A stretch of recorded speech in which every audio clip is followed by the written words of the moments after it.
ദൈവനാമത്തിന് മഹത്വം ഉണ്ടാകട്ടെ. വേഗം വരുന്ന യേശുക്രിസ്തുവിൻ്റെ നാമത്തിൽ എല്ലാവർക്കും എൻ്റെ സ്നേഹവന്ദനത്തെ അറിയിക്കുന്നു. ദൈവം തമ്പുരാൻ നിങ്ങളെല്ലാവരും അനുഗ്രഹിക്കട്ടെ, ജയത്തോടെ നടത്തട്ടെ. ഞാനിന്ന് പറയാൻ പോകുന്നത് ശമൂവേലിൻ്റെ പുസ്തകത്തിൽ നിന്നാണ്.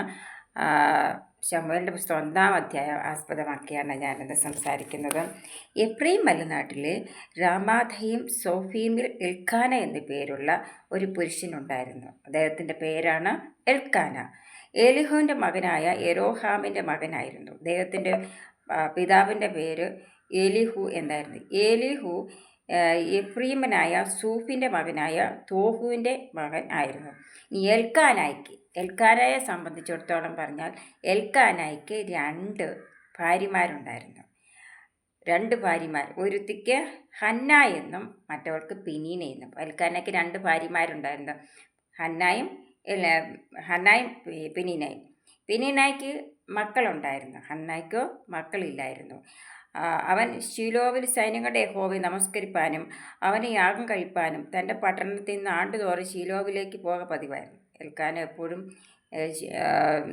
ദൈവത്തിൻ്റെ സന്നിധിയിൽ പോകുന്നയാളായിരുന്നു.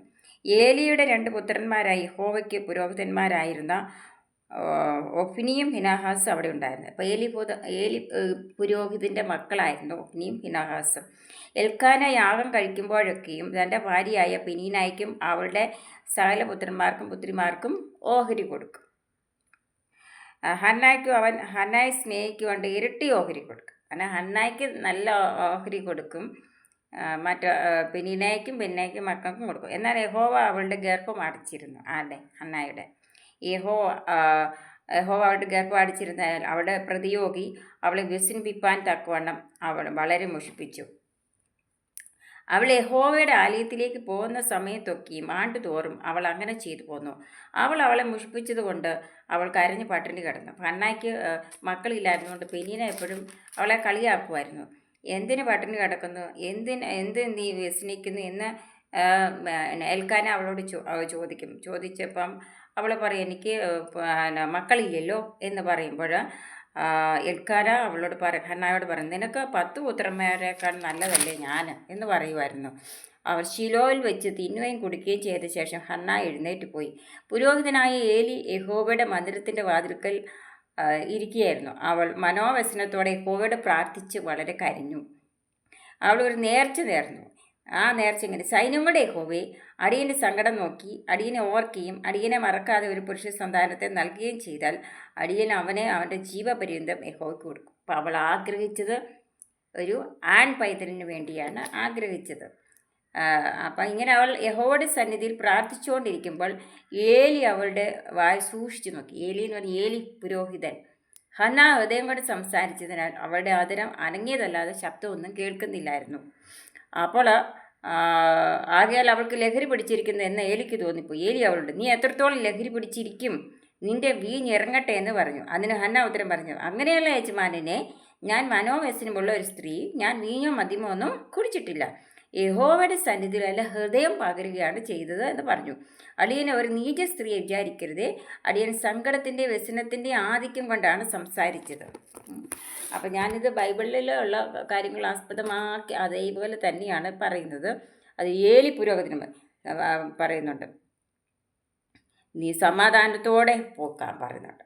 ആദ്യം സംസാരിച്ചത് വേറൊരു രീതിയിലായിരുന്നു ഏലി പുരോഹിതൻ. എന്നാൽ പ്രാർത്ഥനയെല്ലാം കഴിഞ്ഞതിന് ശേഷം പറഞ്ഞത് സമാധാനത്തോടെ പോയിക്കൊള്ളാം, ഇസ്രായേലിൻ്റെ ദൈവത്തോട് നീ കഴിച്ച അപേക്ഷ അവൻ നിനക്ക് നൽകുമാറാകട്ടെ എന്ന് ഉത്തരം പറഞ്ഞു.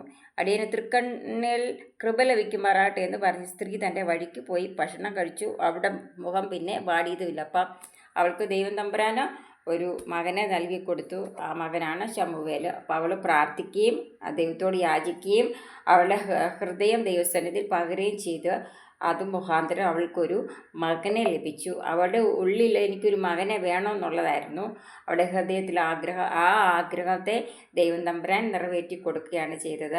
അതുകൊണ്ട് നമ്മളുടെ ഏത് ആഗ്രഹമാണോ അത് നമ്മൾ ദൈവത്തെ സമർപ്പിച്ച് പ്രാർത്ഥിക്കുക.